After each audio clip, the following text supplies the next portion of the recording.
আসসালামু আলাইকুম, কেমন আছেন সবাই? আশা করি ভালো। আজকে আমি ইলিশ মাছ ভাজা করে দেখাবো।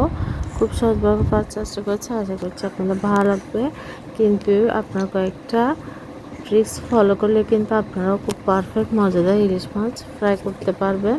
এই ফ্রাই মাছ দিয়ে কিন্তু আপনারা অনায়াসে এক প্লেট ভাত খেতে পারবেন। এটা এতটাই মজা। আমি একটি বড় সাইজের ইলিশ নিয়েছি, এটা ভালো করে ক্লিন করে আমি রেগুলার কাট করে নিয়েছি। আপনারা তেলওয়ালা ইলিশ মাছ নেওয়ার চেষ্টা করবেন, তাহলে কিন্তু এর টেস্টটা ভালো আসে।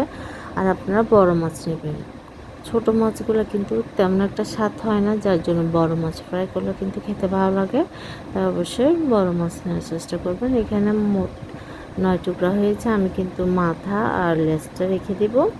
এবার আমি শুধু মাঝখানের টুকরাগুলো ফ্রাই করব। আর আমি মাছটা কিন্তু পানি ঝরিয়ে ভালোভাবে একদম শুকনো শুকনো করে নিয়েছি, কারণ মাছের মধ্যে পানি থাকলে মশলাটা ভালোভাবে মাছের সাথে মিক্স হয় না, ওটা খেতেও ভালো লাগে না। তাই আপনারা এই ট্রিক্সটা মনে রাখবেন, মাছটা একদম পানি ঝরিয়ে নেবেন, তাহলেই কিন্তু এই টেস্টটা ভালো আসে, মশলাটাও মাছের সাথে ভালোভাবে মিক্স হয়। আর একটা কথা, আর আপনারা সরাসরি মাছের মধ্যে মশলাগুলো দিবেন না, তাহলে কিন্তু ভালোভাবে সব কিছু পারফেক্টভাবে মাছের সাথে মিক্স হয় না। আপনারা একটা বাটিতে সব কিছু মিক্স করে তারপর আপনারা মাছের মধ্যে মিক্স করবেন, তাহলে কিন্তু সময় নিয়ে, তাহলে কিন্তু আপনার প্রত্যেকটা মশলা মাছের সাথে ভালোভাবে মেখে যাবে। এখানে আমি বাটিতে পরিমাণ মতো লবণ, 2 চা চামচ মরিচ গুঁড়া, আধা চা চামচ হলুদ গুঁড়া, আধা চা চামচ মাছের মশলা, তারপর সরিষার তেলটা কিন্তু অবশ্যই দিবেন। এইটাই কিন্তু আপনার মাছ ভাজার টেস্টটাই চেঞ্জ হয়ে যাবে।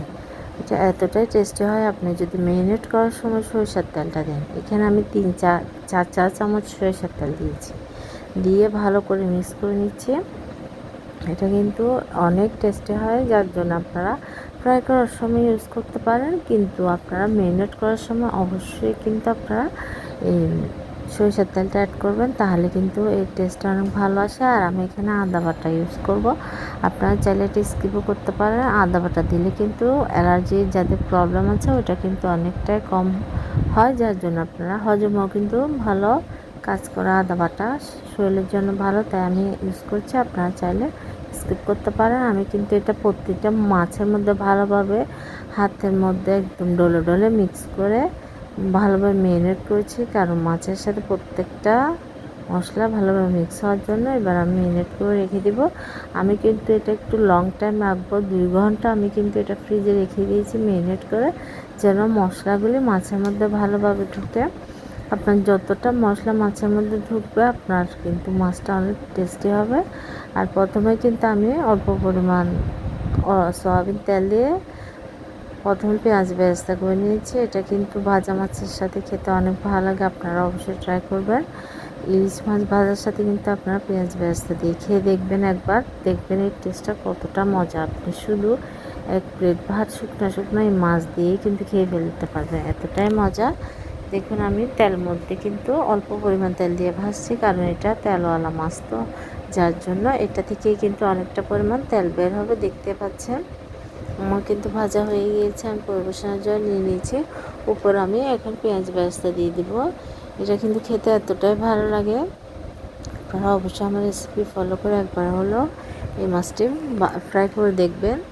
অনেকেই জানে, আবার অনেকেই জানে না, যারা নতুন তারা কিন্তু এভাবে ফ্রাই করে দেখবেন, ভালো লাগবে। আর চুলার আঁচটা আপনারা প্রথমে কিন্তু লো টু মিডিয়ামে রাখবেন, পরে একটু হাই করে ভেজে নেবেন, তাহলে কিন্তু মাছটা ভিতরে সফট থাকবে, উপরে ক্রাঞ্চি থাকবে। আপনারা যদি হাই হিটে মাছ ফ্রাই করেন তাহলে কিন্তু মাছটা ভাজা ভালো হবে না, পুড়ে যাবে, কিন্তু মাছটা ভিতরে কাঁচা থেকে যাবে। তাই চুলার আঁচটা মিডিয়াম রেখে আপনারা ভাজবেন, লাস্টে একটু হাই করে ভাজবেন, তাহলে আপনারা খুব সুন্দরভাবে পারফেক্ট মাছ ফ্রাই করবেন।